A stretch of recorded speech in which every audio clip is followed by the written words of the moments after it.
ప్రపంచంలో ఒక వ్యక్తి అయినా, వ్యవస్థకైనా లేదా 2 దేశాలకైనా ఆర్థిక సంబంధాలే ప్రధానం. ప్రతి సంబంధము ఆర్థిక సంబంధమే. ఈరోజు చైనా, పాకిస్తాన్ యొక్క సంబంధం కూడా అంతే. ఏదైనా సరే ఇచ్చిపుచ్చుకునేటటువంటి ప్రయోజనాల మీదే ఆధారపడి ఉంటది. ఈరోజు చైనా అదే విషయాన్ని స్పష్టంగా చెప్పేసింది పాకిస్తాన్‌కి. మీరు మాకివ్వాల్సినటువంటి అప్పు ఇస్తేనే మీకు భవిష్యత్తులో ఏదైనా ఇస్తాం. ముఖ్యంగా పవర్.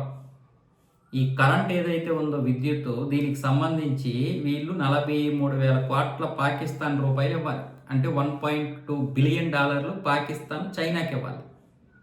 సరే, మీరు దానికి ఇవ్వకపోతే దానికి సంబంధించినటువంటి 2015 నుంచి ఇప్పటి వరకు దానికి వడ్డీలు ఎంత అయ్యాయి? 17,000 కోట్ల పాకిస్తాన్ రూపాయలు అయ్యాయంట. అంటే 51 కోట్ల రూపాయలు, 51 కోట్ల డాలర్లు.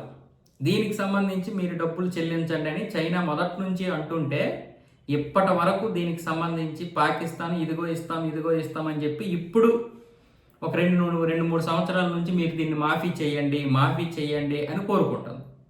చైనా కరాఖండిగా చెప్పేసింది, మీరు ఈ డబ్బు కడితేనే మీకు రాయితీలతో కూడినటువంటి విద్యుత్ ఇస్తాము, లేకపోతే ఇవ్వము అని చైనా అధికారులు స్పష్టంగా చెప్పేశారు. ముఖ్యంగా గత 3 నెలలుగా జరుగుతున్నటువంటి ఈ యొక్క మీటింగ్స్ ఏవైతే ఉన్నాయో అవన్నీ కూడా ఫెయిల్ అయిపోతున్నాయంట. ఇప్పుడేమంటుంది పాకిస్తాను, మనకి చైనా నుంచి మరో 15 సంవత్సరాలు విద్యుత్ రావాలి అంటే, చాలా రాయితీలతో కూడినటువంటి విద్యుత్ రావాలంటే ఇప్పుడు మనం ఇమీడియట్లీ చైనాకి 51 కోట్ల డాలర్లు కట్టాలి. దానికి ఏం చేయాలి? సౌదీ అరేబియా దగ్గర $10 బిలియన్ అప్పుడుతున్నారు. చైనాకి ఇవ్వాల్సింది 0.5 అంటే $500 మిలియన్, 17,000 కోట్ల పాకిస్తాన్ రూపాయలే. కానీ ఇప్పుడు వీళ్ళు 10 కోట్ల బిలియన్ ఒక 3 సంవత్సరాల లోపు తెచ్చుకొని ఇక్కడ ఇటు అప్పులన్నీ కట్టుకొని చైనాలో కొంత పెట్టుబడి పెట్టాలి. పెట్టుబడి పెట్టడం అంటే వ్యవసాయం దీనికి కాదు, పెట్టుబడి పెట్టడం అంటే ఏదో వ్యాపారం కోసం కాదు, వాళ్ళకి పథకాల కోసం. ఇప్పుడు నెక్స్ట్ ఎలక్షన్లు వస్తున్నాయి కదా, దానికోసం. అలాగే ప్రజలు ఏదైతే నిత్యావసరాల కోసం కొట్టుకుంటున్నారో వాటన్నింటిని తగ్గించడం కోసం మళ్ళీ ఈ డబ్బు తీసుకొచ్చి ప్రపంచ దేశాల నుంచి వస్తువులు దిగుమతి చేసుకొని ప్రజలకి అందుబాటులోకి తీసుకురావాలనే ఉద్దేశంతో $10 బిలియన్ సౌదీ అరేబియాని అడుగుతున్నారు. సౌదీ అరేబియా అంత ధైర్యంగా ఎలాగిస్తుంది? ఇప్పటికే సౌదీ అరేబియాకి వీళ్ళు $3 బిలియన్, $3.5 బిలియన్ ఒప్పుకున్నారు. మళ్ళీ ఎందుకు ఇస్తుంది అంటే ఇస్తుంది. దానికి కావలసినటువంటి సరుకులు ఇక్కడ ఉన్నాయి పాకిస్తాన్ దగ్గర. అవి అణ్వాయుధాలు కావచ్చు, లేకపోతే సైన్యం కావచ్చు, ఇంకొక ఆయుధాలు కావచ్చు. అంటే ఇప్పుడు సౌదీ అరేబియాలో మిగతా వాళ్ళందరూ అంటే సైనికులు మామూలుగా వచ్చి పోరాడలేరు. పాకిస్తాన్ నుండి వెళ్ళినటువంటి సైనికుల చేతే పోరాడించాలి. వాళ్ళు ఇలాగా జీవితాన్ని ఇచ్చేసుకోరు.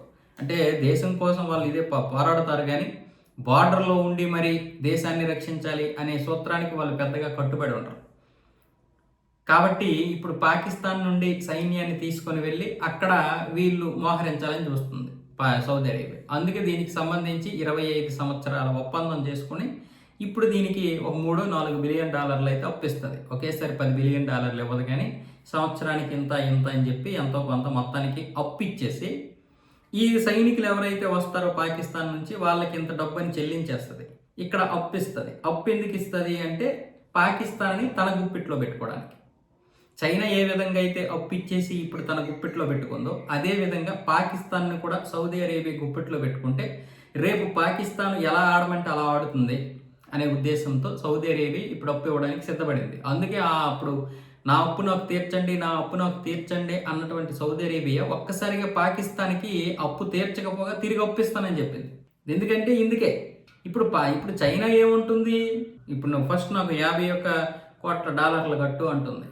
అలాగైతేనే నీకు మిగతా డబ్బులు ఇస్తాను. అంటే ఏదైతే ఇప్పుడు పాకిస్తాన్, చైనా కలిపి 18 ఎకనామిక్ కారిడార్లు, విద్యుత్ కేంద్రాలు ఏర్పాటు చేసుకున్నారో వాటన్నింటికి పవర్ సప్లై చేయాలి అంటే ఫస్ట్ ఈ డబ్బులు కట్టు.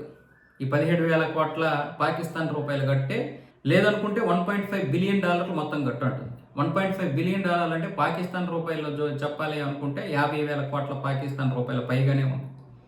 సో ఇంత డబ్బు ఇప్పుడు కట్టమంటుంది. లేదంటే నువ్వు ఆ వడ్డీ అయినా కట్టు, ఏదో ఒకటి అంటుంది చైనా. ఎందుకంటే నీకు ఇవ్వాల్సినటువంటి ఆఫర్లు చాలా ఇచ్చేసాం, ఇంకా నీకు అన్ని ఫ్రీగా ఇవ్వాలంటే మా వల్ల కాదు. మేము ఇచ్చినటువంటి ఏదైతే పాకిస్తాన్ని అభివృద్ధి చేయాలని డబ్బు ఇచ్చామో దాన్ని మీరు అనేక రకాలుగా వేరే దానికోసం వాడేశారు. మేము అభివృద్ధి చేసినటువంటి రోడ్లు ఇవి కూడా మీరు పాడు చేసేశారు. ఇంక మీకు ఏమి ఇవ్వాలి మేము అన్న విధంగా ఇప్పుడు చైనా మాట్లాడుతుంది. చైనా అవసరం పాకిస్తాన్కి ఎప్పటికీ ఉంటుంది. కాబట్టి ఇప్పుడు చైనా ఏ విధంగా మాట్లాడినా పాకిస్తాన్ తగువ పెట్టుకోదు. అలాగే పాకిస్తాన్ అవసరం చైనాకి ఎప్పటికీ ఉంటుంది. కానీ ఇక్కడ ఆర్థిక సంబంధాలు అనేవి మారవు.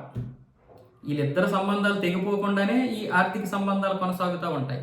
ఎందుకంటే వీళ్ళిద్దరికీ భారత్ అనేది ఇప్పుడు చాలా ప్రధాన శత్రువు కదా.